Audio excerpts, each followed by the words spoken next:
Good morning students. आज अपन जो discussion करने वाले हैं वो वन लाइनर्स जो हमने पहले दिए थे उनका डिस्कशन करने वाले हैं जो ऑब्जेक्टिव क्वेश्चन है। तो वन बाय वन अपन डिस्कस करते हैं। तो first question is that maximum number of members in a partnership firm performing banking businesses. Okay, so the answer would be none of these. जिस बिकॉज 2013 में जो companies act आया उसने बोला कि that maximum number of members जो होते हैं वो 100 होते हैं, ठीक है। But in earlier case there were 10 and 20 were the limits, ठीक है। 10 बैंकिंग में था, 20 नॉन बैंकिंग में था। So the right answer would be none of these, यानी कि D option. Next, point number 2, in the absence of partnership deed interest on loan will be. हमको पता है कि अगर पार्टनरशिप डीड नहीं बनाई है तो interest on loan would be charge at the rate of 6% per annum. Okay, तो फर्स्ट ऑप्शन बोल रहा है 10% पर एनम, नेक्स्ट बोल रहा है 6%। तो काफ़ी स्टूडेंट गलती कर देते हैं, वो 6% पर ही टिक कर देते हैं, but you have to consider that the percentage should be per annum, यानी कि पूरे साल के लिए 6% रेट ऑफ इंटरेस्ट है, ठीक है। अगर हम मंथ के अकॉर्डिंग बात करें तो 0.5% का रेट ऑफ इंटरेस्ट हो जाता है। So option number C would be your right answer. Next, question number 3 बोल रहा है in the absence of partnership deed profit is divided in. So we know that कि अगर पार्टनरशिप डीड नहीं होती है तो प्रॉफिट कैसे डिस्ट्रीब्यूट होता है, इक्वल डिस्ट्रीब्यूट होता है। सो फर्स्ट ऑप्शन बोल रहा है कैपिटल रेशियो, तो नो। सेकेंड बोल रहा है liability ratio, so no. Answer would be B point, equally distribution होगा। Next, liability of a partner, sorry, liability of a partner is, so we know that कि liability of a partner is unlimited, क्योंकि share नहीं है कि जहाँ तक आपने shares दे रखे हो वहाँ तक लाइबिलिटी हो। So the liability of a partner would be unlimited. Next, partnership deed means, तो we know that partnership deed contains all the rules and regulations of the partnership firm. जो भी डिसीजन मेकिंग होगी partnership deed के according ही होगी। So option देखते हैं पहले क्या है, क्योंकि हमको जो डेफिनेशन पता है उसके अकॉर्डिंग ऑप्शन देखते हैं। Rules of purchase and sales in the business, next rules and conditions of partnership business, तो yes. Rules of dissolution of partnership, none of these. So rules and regulations mean whatever the partnership business is going to take any type of rule, it would be recorded in your partnership deed. Okay, तो option number B हमारा जो है वो correct answer हो जाता है। Next बात करते हैं ऑप्शन सिक्स्थ पॉइंट की। तो सिक्स पॉइंट बोलता है the the balance of current account of a partner will always have. Partner का करंट अकाउंट का बैलेंस कैसा होता है, तो हमको पता है कि जब कैपिटल अकाउंट का बैलेंस भी डेबिट और क्रेडिट हो सकता है। सो बैलेंस कुछ भी हो सकता है बैलेंस पार्टनर का, आइदर डेबिट आइदर क्रेडिट। तो option number C would be your right answer. अब इसके आगे अपन देखते हैं। तो आगे पॉइंट जो है, पॉइंट नंबर 7 बोल रहा है preparation of partnership deed is. ये अपने ऊपर डिपेंड करते हैं कि अपन पार्टनरशिप डीड बनाना चाहते हैं या नहीं। So preparation of partnership deed is voluntarily, मतलब अपनी इच्छा के ऊपर डिपेंड करता है। तो कंपलसरी तो होता नहीं है, पार्टली कंपलसरी होता नहीं है, so it may be voluntary, ठीक है। नेक्स्ट पॉइंट नंबर 8 बोल रहा है when the new partner brings premium in cash means whatever be the amount of goodwill. तो वो क्या होता है, इट इज़ ट्रांसफर टू, किस अकाउंट में ट्रांसफर होता है, तो आप जनरल एंट्री सोचो। जनरल एंट्री क्या होती है, cash account debit to premium और premium to sacrificing partners capital account, उनको अपन दे देते हैं। तो स्टार्टिंग में जो कैश आता है वो किस में जाता है, प्रीमियम में। तो option number B would be your right answer. Next है इंटरेस्ट ऑन ड्राइंग इज। तो अब आप सोचो इंटरेस्ट ऑन ड्राइंग क्या होता है, ऑप्शन देख के नहीं, पहले अपने माइंड से क्वेश्चन करके कीजिए। इंटरेस्ट ऑन ड्राइंग क्या होता है, तो इंटरेस्ट ऑन ड्राइंग मतलब हमने जो ड्राइंग करा है, विड्रॉ किया है, उसके ऊपर कुछ ना कुछ इंटरेस्ट लग रहा है, ठीक है। तो अब अपन देखते हैं कि इंटरेस्ट ऑन ड्राइंग जो होता है वो हमने विड्रॉ किया है उसके ऊपर इंटरेस्ट है, यानी कि हमारे पास से डिडक्शन होने वाला है। तो पार्टनर के लिए इनकम होती है, मतलब ऑप्शन देख रहे हैं अब, तो फर्म के लिए लॉस होता है। नो, फर्म के लिए तो इनकम का सोर्स होना चाहिए क्योंकि फर्म को पैसे मिलने वाले और पार्टनर देने वाला है। नेक्स्ट, पार्टनर्स इनकम, पार्टनर के लिए इनकम होती है क्या, नो, क्योंकि इंटरेस्ट ऑन कैपिटल पार्टनर के लिए इनकम होती है। So it would be firm's income. As you can say that कि वो हमेशा debit side of partners capital account अपन लिखते हैं। तो आप ये भी सोच सकते हो कि फर्म के लिए इनकम होगी, पार्टनर के लिए लॉस होगा, ठीक है। नेक्स्ट अपन बात करते हैं 10th point, on the admission of partnership the profit on revaluation account should be entered. क्या चीज़, sorry, on the admission of partnership the profit on revaluation account should be entered. तो option A बोलता है on the capital account of all partners, सारे partner को जाता है। Next, in the capital account of new partners. Next, in the old partners capital account, या in profit sharing account. तो हमको पता है कि जो भी प्रॉफिट होगा या लॉस होगा हमेशा ओल्ड पार्टनर को जाता है। किसको जाता है, ओल्ड पार्टनर को। अगर हम एडमिशन की बात करते हो तो न्यू पार्टनर के अलावा और अगर हम रिटायरमेंट की बात करते हैं तो सारे पार्टनर्स को जाता है, तो answer would be all partners capital account. तो ओल्ड पार्टनर हमारे कौन से, ऑप्शन नंबर सी में, सॉरी ओल्ड बोल दिया मैंने, ओल्ड पार्टनर्स, ठीक है, in the old partners capital account, तो न्यू पार्टनर को इंक्लूड नहीं करेंगे। Next, on dissolution of firm the balance of partners loan account is transfer to. अगर डिसोल्यूशन हो रहा है फर्म का तो balance of partners loan account काय में जाता है। तो जब भी हम अगर पार्टनर को लोन दे के रखते हैं डिसोल्यूशन के केस में, तो उसका एडजस्टमेंट क्या होता है, क्वेश्चन अपन से ऐसा पूछने वाला है, ठीक है। तो आपको पता है कि जब भी पार्टनर को अगर लोन है, पार्टनर का लोन है, तो डायरेक्टली वो काय में एडजस्ट होता है, कैश अकाउंट में, क्योंकि वो हमारे लिए एक तरीके से लाइबिलिटी है, तो वो जाता तो कैश अकाउंट में। तो अब ऑप्शन देखो, A realisation, B partners capital account, C partners current account, तो ये तीनों तो है नहीं, यानी बच गया क्या, नन ऑफ दीज, यानी कि जाता कैश में, तो अपन डी ऑप्शन टिक कर देंगे। Next, profit on revaluation is distributed in, जो भी प्रॉफिट होगा रिवैल्यूएशन का वो कैसे डिस्ट्रीब्यूट होगा, तो ये आपको पता होना चाहिए। अगर पार्टनरशिप डीड है तो डीड के अकॉर्डिंग, डीड नहीं है तो इक्वली। तो अब जनरली क्या होगा, तो profit on revaluation is distributed sacrificing ratio में होता है क्या, नहीं, क्योंकि सेक्रीफाइसिंग रेशियो में तो गुडविल डिस्ट्रीब्यूट होती है ना, जो न्यू पार्टनर लेके आता है।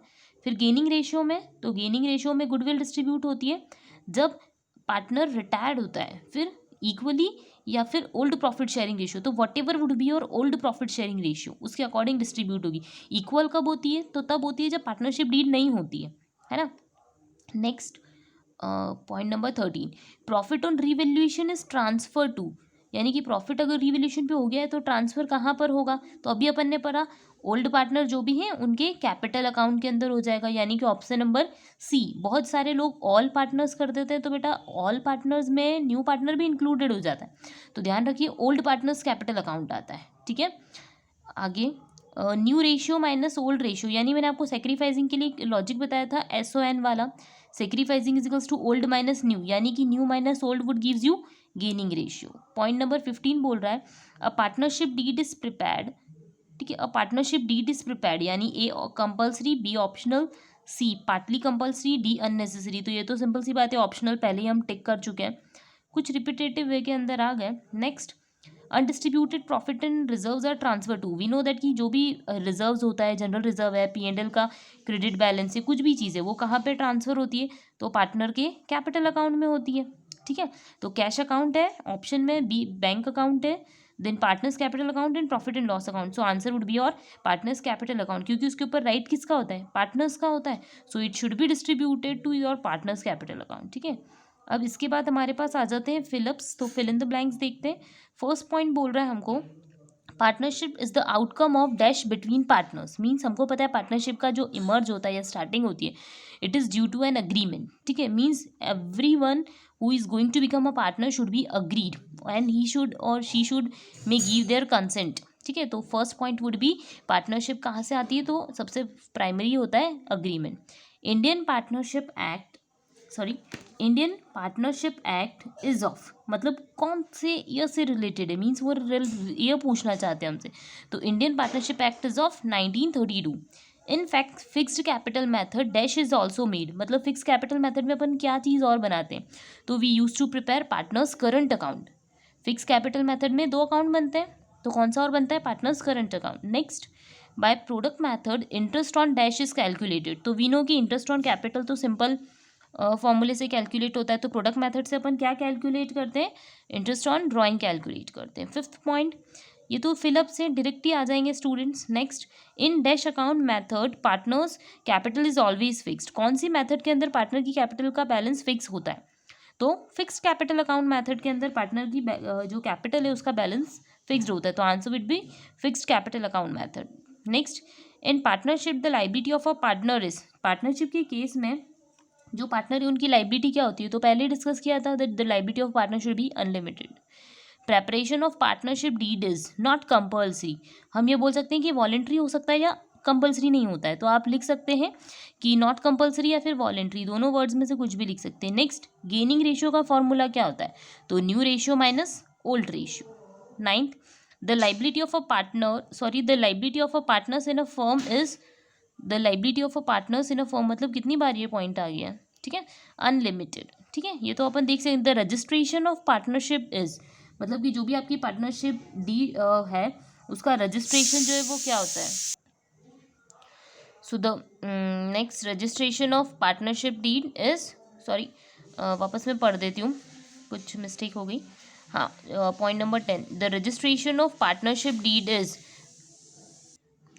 मैंडेटरी बोल सकते हैं या कंपल्सरी बोल सकते हैं अपन। Next, the registration done. इसके बाद 11, द पार्टनरशिप ओरिजिनेट्स विथ, मतलब पार्टनरशिप की बिगनिंग कब होती है, स्टार्टिंग कब होती है। तो एज वी अर्लियर डिस्कस की हमने पढ़ा ही था कि it starts with an agreement. सबसे पहली चीज़ आपके बीच में, पार्टनर के बीच में क्या होना चाहिए, अग्रीमेंट। ठीक है, तो आंसर वुड बी अग्रीमेंट। अब अपन देख लेते हैं हमारे वन वर्ड्स जो दे रखे हैं। So name the agreement which states out the terms and conditions for running the partnership business among the partner. तो वी अर्लियर डिस्कस की जो भी rules regulations terms and condition लिखी होंगी वो काय में लिखी होंगी, पार्टनरशिप डीड में। तो partnership deed would be your right answer. Next, in which account the balance of P&L account is transferred in partnership business. In which account the balance of P&L account is transfer, मतलब कि जो भी P&L या profit and loss account का जो भी balance है वो कौन से अकाउंट के अंदर अपन जो है वो ट्रांसफर करने वाले होते हैं। तो हमने स्टार्टिंग के अंदर ही पढ़ा था कि जैसे ट्रेडिंग का बैलेंस P&L में जाता है, P&L का बैलेंस P&L एप्रो के अंदर जाता है, और P&L एप्रो का बैलेंस पार्टनर्स कैपिटल में। तो P&L appro would be your answer. What is the maximum number of members in a partnership business. एक मिनट, ये ब्लर हो गया है, हाँ ठीक है। तो maximum number of members in a partnership business, एक सेकेंड थोड़ा सा space, yes. What is the maximum number of member in partnership? So the maximum number would be 50. 50 से ज़्यादा नहीं होना चाहिए। Next, whether registration of partnership is compulsory or optional. तो same we earlier discussed that it's optional for a firm. But if it is registered, then legal action आप easily ले सकते हो। The person who have entered into partnership with one another are collectively called. मतलब एक इंसान दूसरे इंसान से collaborate करते हुए अगर आता है तो उसको अपन क्या बोलते हैं। So, the person who have entered into a partnership with one another are collectively called firm. In which system the current account is prepared? कौन सी मेथड में अपन करंट अकाउंट प्रिपेयर करते हैं, तो in the fix capital account method. Next, in capital withdrawal bye partner for personal use is termed by which name, मतलब कि अगर अपन ने कुछ पर्सनल पर्पस के लिए निकाला है तो उसको अपन क्या बोलेंगे, use to call it as a drawing. ये तो आपने पहले भी पढ़ ही रखा होगा। अब वापस से फिलअप्स आ गए तो अपन फिलअप्स करते हैं। Increase in the value of an assets due to the revaluation is recorded in डेट side of the revaluation account. तो हमको पता है अगर हमारे असेट्स इंक्रीज हो रहे हैं या लाइबिलिटी डिक्रीज हो रही है तो it is to be recorded on your credit side. तो इसको अपन कौन सी साइड पे लिखने वाले हैं students, credit side of your account, अपना अकाउंट के अंदर क्रेडिट साइड पे लिखने वाले हैं रिवैल्यूएशन अकाउंट में। Next, profit on revaluation is transferred in the credit side of dash account. अब प्रॉफिट ऑन रिवैल्यूएशन जो है वो ट्रांसफर कहाँ होता है, तो आपको पता है पार्टनर्स कैपिटल अकाउंट में। प्रॉफिट है तो credit side of partners capital account, loss है तो debit side of partners capital account. So answer would B partners capital account, यानी ओल्ड पार्टनर की कैपिटल अकाउंट में। Next, undistributed profit given in liability side of the balance sheet, यानी कि जो भी reserves या अनडिस्ट्रीब्यूटेड है dash, sorry sheet is dash in partners capital account. ठीक है, तो जो भी अनडिस्ट्रीब्यूटेड प्रॉफिट दे रखा है लाइबिलिटी साइड पे of the balance sheet is transfer to the old partners capital account. ठीक है, इन पार्टनर्स कैपिटल अकाउंट। ठीक है, तो ओल्ड पार्टनर्स कैपिटल अकाउंट में डिस्ट्रीब्यूट होगा प्लस ओल्ड रेशियो की फॉर्म में होगा। ठीक है, ओल्ड रेशियो में ओल्ड पार्टनर्स के अकॉर्डिंग डिस्ट्रीब्यूट हो जाएगा। Next, when changed figures of assets and liabilities are not to be shown in books then dash account is open। यानी कि अगर अपन को जो भी चेंजेस हो रहे हैं फिगर के अंदर वो अगर अकाउंट को अपन को अगर अपनी बुक्स ऑफ अकाउंट्स में नहीं मेंशन करना देन हमको कौन सा अकाउंट को ओपन करना पड़ता है, वो ऐसा पूछ रहे हैं। तो अपन बनाते हैं मेमोरेंडम रीवैल्यूएशन अकाउंट, यानी कि हम एडजस्ट कर देते हैं उसको। ठीक है, तो मेमोरेंडम रीवैल्यूएशन अकाउंट के अंदर जो भी डिफरेंसिंग फिगर होता है वो चला जाता है, जैसे सस्पेंस के अंदर पहले अपन डालते थे ट्रायल बैलेंस में। ठीक है, नेक्स्ट बोलता है amount of the goodwill bought by the new partner is credited to old partners capital account in dash ratio. तो बहुत सारे लोग इसमें ओल्ड रेशियो लिख देते हैं। Student keep this thing in your mind कि जब भी हम न्यू पार्टनर गुडविल लेके आएगा तो उसको एडजस्ट करेंगे सेक्रीफाइसिंग रेशियो में। बहुत सारे केस में सेक्रीफाइसिंग रेशियो ओल्ड रेशियो के इक्वल होता है, but your answer should be sacrificing ratio. और इससे एक्स्ट्रा एक चीज़ बताती हूँ कि जब भी नया पार्टनर जो भी एग्जिस्टिंग पार्टनर अगर रिमूव हो रहा है यानी रिटायरमेंट का केस हो रहा है, in that particular situation you need to adjust your goodwill in your gaining ratio. ठीक है, जो जिस पोर्शन में गेन करता है उस पोर्शन में अपन को लिखना होता है। Next, on goodwill dash is not calculated, sorry on goodwill dash is not calculated, मतलब गुडविल के अंदर हम क्या चीज़ कैलकुलेट नहीं करते या फिर क्या चीज़ चार्ज नहीं करते, तो डिप्रिसिएशन कैलकुलेट नहीं करते।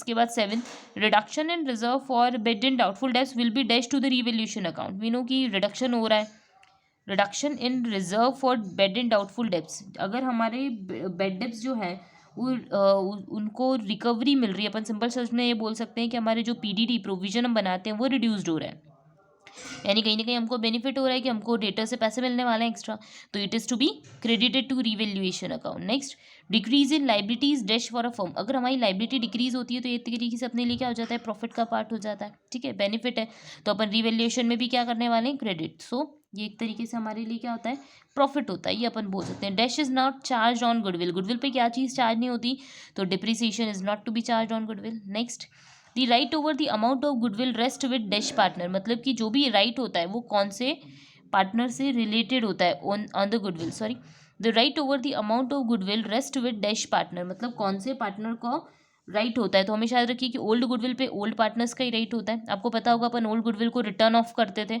ओल्ड पार्टनर्स के अंदर इन ओल्ड रेशियो, ठीक है। Next, devaluation account is a dash account, जब भी आप याद रखिए कि जब भी कोई अकाउंट का बैलेंस प्रॉफिट या लॉस की फॉर्म में आता है तो अपन उसको क्या बोलते हैं, नॉमिनल अकाउंट, क्या बोलते हैं, नॉमिनल, ठीक है, तो इट वुड बी और नॉमिनल अकाउंट। जिस अकाउंट का बैलेंस निकलता है उसको बोलेंगे अपन रियल अकाउंट। आपको पता है ना 3 टाइप के अकाउंट होते हैं, पर्सनल, रियल और nominal. Next, super profit is that profit which is earn dash then normal profit, मतलब सुपर प्रॉफिट कौन सा प्रॉफिट होता है, जब हम एक्चुअल प्रॉफिट जो है वो हमारा ज़्यादा होता है बट नॉर्मल प्रॉफिट नॉर्मली जो फर्म अर्न करती है वो कम होता है, ठीक है। तो सुपर प्रॉफिट क्या होता है, it is an excess, super profit extra होता है, तो super profit is that profit which is earn extra then normal profit, या फिर एक्सेस बोल सकते हैं या फिर ओवर देन नॉर्मल प्रॉफिट, ठीक है। ओवर बोल सकते हो आप, एक्स्ट्रा बोल सकते हो, मोर बोल सकते हो, मतलब यहाँ पे तीनों में से कुछ भी वर्ड लिख सकते हो जो आपको कंफर्टेबल लगे। Next, dish of partnership is a change in relationship among the partnership, means reconstitution of partnership, simple सी बात है, अपन ने पढ़ा ही रखा है कि reconstitution of partnership means rules and regulation हमारी पार्टनरशिप फॉर्म के क्या होने वाले, चेंज होने वाले। अपन आगे डिस्कस करते हैं। नाउ ट्रू फॉल्स, अब ट्रू फॉल्स आ जाते हैं। So goodwill is an intangible asset which should be written off soon, तो गुडविल एक तरीके से क्या इंटेंजिबल एसेट्स है, तो yes goodwill is an intangible assets, goodwill हमारे लिए कौन सा एसेट्स होती है, इंटेंजिबल होती है। Next, new partner is not entitle to share in firm's future profit, no it's wrong, क्योंकि न्यू पार्टनर आता है इसी ऑब्जेक्ट से that he is going to share any type of profit, means some portion of profit, so answer would be no, यानी कि false हो जाता है। आगे, no new partner can be held responsible for the losses incurred in the firm before his admission, तो ये तो simple सी बात है, अगर अब हमारा एडमिशन ही नहीं हुआ है बिजनेस में और पहले कोई लॉस हुआ है तो उसके लिए हमारी रिस्पॉन्सिबिलिटी नहीं है, इसीलिए तो रिवैल्यूएशन बनाते हैं, या फिर इसीलिए तो अपन ओल्ड एडजस्टमेंट्स कर देते हैं, रिजर्व्स को भी डिस्ट्रीब्यूट कर देते हैं, क्योंकि new partner is not liable for any type of losses और profit arises before his entry, ठीक है। उसके आने के बाद अगर कोई प्रॉफिट लॉस हो जाता है तो ठीक है अपन उसको दे सकते हैं। 4th नंबर बोलता है, if goodwill account is open it is shown in the balance sheet, अगर गुडविल का अकाउंट हमने क्या कर रखा है, ओपन कर रखा है, तो क्या हमको उसको बैलेंस शीट में शो करना पड़ेगा, तो आपको पता है कंपनीज सॉरी पार्टनरशिप ऐसा बोलती है कि आप गुडविल अकाउंट को ओपन नहीं कर सकते, अगर ओल्ड गुडविल है तो उसको क्या करना पड़ेगा, राइट ऑफ करना पड़ेगा, बट अगर आपने कंसिडरेशन की फॉर्म में कहीं से रिसीव कर रखी है then you need to write it, तो गुडविल अकाउंट ओपन नहीं करते, बुक्स ऑफ अकाउंट्स में A10 भी बोलता है। Next, the entry of unrecorded assets is done in the debit side of revaluation account, मतलब अगर हमारे पास कोई एंट्री हो रही है असेट्स की, तो आप पहले कॉमन सेंस लगाओ कि असेट्स आ रहे यानी बिजनेस के लिए प्रॉफिट हो रहा है, तो it is to be recorded on credit side of revaluation, not on debit side, अगर क्रेडिट होता तो अपन उसको सही कर देते, बट यहाँ डेबिट है तो इसको रॉन्ग कर देंगे। Goodwill is a saleable asset, simple सी बात है, गुडविल को सेल कर सकते हैं, परचेज करोगे तो लिख दोगे। Super profit is equals to normal profit minus actual profit, तो ये इक्वेशन हो गई है गलत, ठीक है, मतलब आंसर इज रॉन्ग, क्योंकि सुपर प्रॉफिट क्या होता है, तो एक्चुअल प्रॉफिट जब आपका ज़्यादा होगा और नॉर्मल प्रॉफिट कम होगा, यानी आंसर जो हो जाएगा वो क्या हो जाएगा कि super profit is equal to actual minus normal, तो अपन सही कर देते, बट आंसर में दे रखा उसने नॉर्मल माइनस एक्चुअल, तो अपन कर देंगे गलत, इट इज़ फॉल्स स्टेटमेंट, ये स्टेटमेंट जो है वो क्या है, गलत है, क्योंकि एक्चुअल आगे देना था, नॉर्मल पीछे देना था। नेक्स्ट 8th नंबर पे बोल रहा है, at the time of new partner's admission if the value of an assets decreases it will be debited to revaluation account, मतलब जब न्यू पार्टनर आता है और अगर वैल्यू असेट्स की डिक्रीज होती है तो एक तरीके से लॉस है, तो लॉस है तो अपन क्या कर देंगे, रिवैल्यूएशन अकाउंट में डेबिट साइड लिख देंगे, तो इट्स करेक्ट, सही दे रखा है, कोई दिक्कत नहीं है। नेक्स्ट अपन बात कर सकते हैं मोनोपोली डिक्रीजेज द गुडविल। अगर हमारी मोनोपोली होती है तो आप कॉमन सेंस लगाओ, मोनोपोली होगी तो इससे हमारी गुडविल डिक्रीज होगी? नहीं, बिल्कुल नहीं, क्योंकि अगर मोनोपोली होगी तो हम सिंगल सेलर होंगे, मीन्स हमारा प्रोडक्ट ज़्यादा से ज़्यादा जाएगा तो हमारी सेल ज़्यादा होगी, तो गुडविल हमारी मार्केट में क्रिएट होगी। बट कंपटीशन जो होता है वो गुडविल को डिक्रीज करने के लिए रिस्पॉन्सिबल होता है। आगे देखते हैं। On paying the goodwill premium by new partners it is transfer to old partners capital account in the sacrificing ratio. Simple सी बात है, ये जो चीज़ है गुडविल की, तो जब भी अगर न्यू पार्टनर आता है तो वो गुडविल जो है वो लेके आता है, और गुडविल हम किसको डिस्ट्रीब्यूट करते हैं? सेक्रीफाइसिंग पार्टनर्स को in their sacrificing ratio. Simple सी बात है। Next, ABCR partners in the ratio 3:2:1 respectively. B retires, B चला जाता है, यानी बी को अब यहाँ पे हाइड कर दो, तो अब आपको पता है कि ए और सी के बीच का रेशियो क्या हो जाएगा? 3:1। So the new ratio of A and C will be 3:2। गलत, अब बी चला गया तो यानी कि बी को हाइड कर दिया, तो न्यू रेशियो क्या हो गया? 3:1 हो गया।